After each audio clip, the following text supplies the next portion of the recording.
Hoy vamos a meternos de lleno en uno de los relatos más impactantes y cruciales de la historia. La crucifixión de Jesús, contada en el capítulo 19 del Evangelio de Juan. Vamos a ver, paso a paso, los eventos narrados directamente a través de los ojos del apóstol. Fíjense, toda la narrativa de Juan 19 se podría resumir en esta frase, así de simple y a la vez profundísima. Es una historia sobre el poder, sobre el sacrificio y sobre declaraciones que iban a resonar para siempre. Empecemos a explorarla. Bueno, la historia arranca en un punto de máxima tensión, el pretorio romano. Aquí se enfrentan dos mundos, el poder imperial de Roma, en la persona del gobernador Poncio Pilato, y la soberanía silenciosa de Jesús. Miren, lo primero que Juan deja clarísimo es la postura de la ley romana. Pilato, el juez, analiza el caso y su veredicto es contundente. Jesús es inocente. Y no lo dice una vez, lo repite varias veces. Desde el inicio queda claro que lo que está a punto de pasar es, en el fondo, una injusticia. Y aquí vemos el choque, ¿no? Por un lado, la conclusión fría de la ley, por el otro, el clamor de una multitud. La presión sobre Pilato tuvo que ser inmensa, un enfrentamiento directo entre hacer lo justo y lo que era políticamente conveniente. Entonces Pilato presenta a un Jesús azotado, coronado de espinas. Estas palabras, ecce homo, son famosísimas. Quizás él pensaba que así iba a generar lástima en la gente, ¿no? Como para decirles, miren, es solo un hombre humillado, no es una amenaza. Pero su intento fracasó por completo.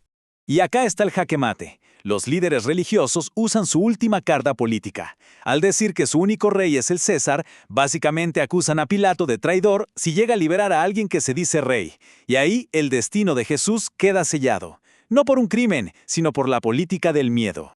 Con la sentencia ya dictada, la narrativa se mueve del palacio a la calle. Empieza ese recorrido doloroso y público hacia el lugar de la ejecución. El relato de Juan nos resume la humillación en tres actos brutales. Primero, el castigo físico de los azotes. Luego, la burla, la corona de espinas, el manto púrpura. Y finalmente, esa caminata extenuante al Gólgota, cargando el mismo instrumento de su propia muerte.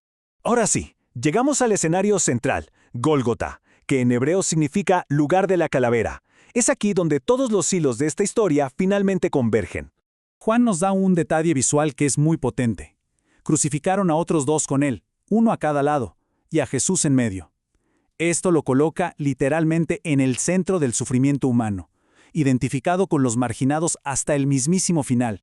Pilato insiste en poner un título sobre la cruz. Oficialmente era la acusación, el crimen por el que moría.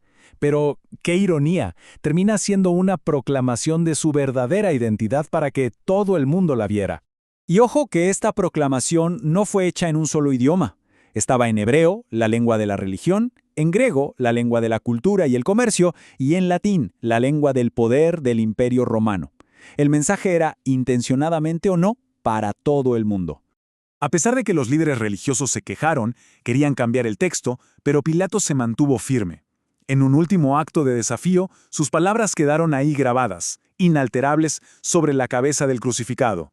Ahora el enfoque se vuelve mucho más íntimo. En medio de toda esa agonía, Juan registra 3 declaraciones finales de Jesús desde la cruz, y cada una tiene un significado profundísimo. La primera es un acto de cuidado. Al ver a su madre y al discípulo amado, Jesús crea un nuevo lazo familiar, asegurándose de que su mamá no quede desamparada. Es un momento de una ternura increíble en medio de tantísimo dolor. La segunda es una expresión de su humanidad. El sufrimiento físico es real e intenso, pero Juan le añade otra capa de significado, y señala que lo dijo para que la Escritura se cumpliese. Cada detalle vemos tiene un propósito. Y esta es la declaración final, tetelestai en griego. Y esto no significa simplemente se acabó, sino más bien está cumplido. La misión está completa. Es una palabra de victoria, no de derrota. El propósito de su vida se ha alcanzado en ese preciso instante. Con la muerte de Jesús ocurren una serie de eventos que, para Juan, no son ninguna casualidad, son la confirmación final de que todo lo que pasó fue de acuerdo a un plan. Y aquí vemos cómo se cumple la profecía. La costumbre era quebrarles las piernas a los crucificados para acelerar su muerte, pero a Jesús no le quiebran ni un hueso. En cambio, su costado es traspasado. Juan conecta directamente estos dos actos con escrituras de siglos antes. Tras su muerte, dos figuras importantes salen de las sombras: José de Arimatea y Nicodemo, ambos discípulos en secreto por miedo, ahora actúan con una valentía extraordinaria, arriesgando su posición para darle a Jesús una sepultura digna. Y el detalle que nos da Juan es asombroso. Nicodemo trae un compuesto de mirra y de áloes como 100 libras. Eso es cerca de 45 kilos de especias. Esa no era una cantidad para un entierro común, ¿eh? Era una cantidad digna de un rey. La escena final de este capítulo nos deja en un huerto, en un sepulcro nuevo donde nadie había sido puesto. Es un final silencioso y solemne que prepara el escenario para el evento que cambiaría la historia para siempre. Y así concluimos el recorrido por Juan 19. La historia termina con un cuerpo en una tumba, pero con una declaración resonando en el aire: consumado es. Esto nos deja una pregunta fundamental que trasciende el tiempo. Hoy, 2000 años después, ¿qué significa que la misión en la cruz fue completada?